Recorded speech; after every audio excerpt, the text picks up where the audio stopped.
Today, what we've seen is the choices that people need to make are really driven by making sure they get the biggest bang for the buck. So where they're implementing a change, it's no longer good enough to say, I'm doing this to get this one benefit. It has to hit multiple things right now.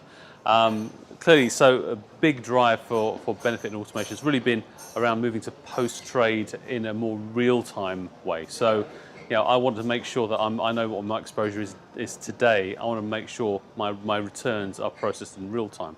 And that helps the firms with a number of things. So with CSDR, it helps them reduce their settlement fails. It's also going to help them with SFTR. So SFTR needs T+1 reporting. It means I need to get everything in order right now. I need to make sure that I know that my books and records are good, as opposed to reporting to the traded repository and then having to deal with problems on day 2 or day 3. That creates a real problem. And also from a capital and RWA perspective, if I know that I'm managing my collateral effectively, if I'm a borrower, typically in the old days, I'd be massively over-collateralized if I didn't know what my position was. The lender would say, you've got to give me 120 million maybe.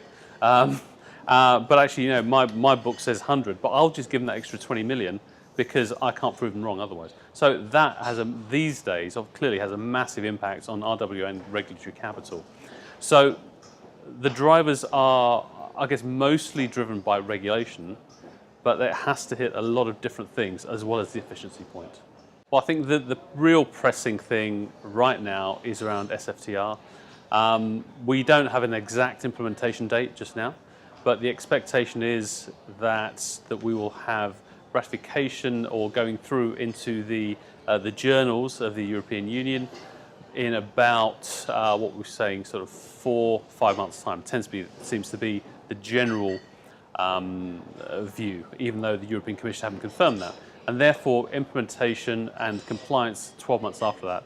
So right now that brings us to July, August 2019. It's a huge task.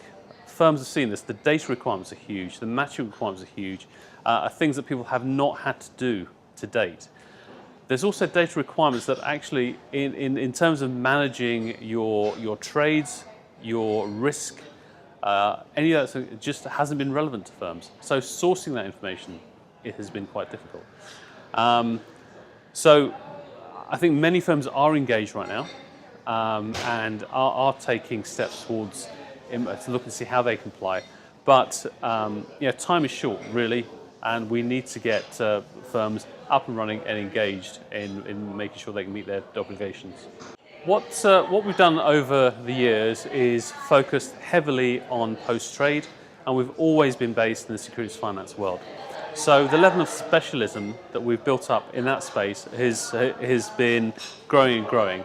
And I feel we've really met clients' needs. So what we talked about earlier in terms of making sure that business cases are met in order to implement change has meant that where people want to support many different types of business models, given their business might want to trade in all sorts of markets, they might want to deal with cash collateral, bilateral collateral, tri-party, they may want to use a central clearer.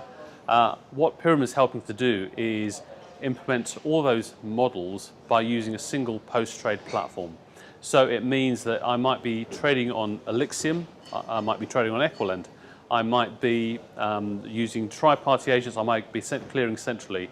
From a post-trade perspective, we are making all the connections for them. So from their workflow perspective, all those kinds of trades can look the same.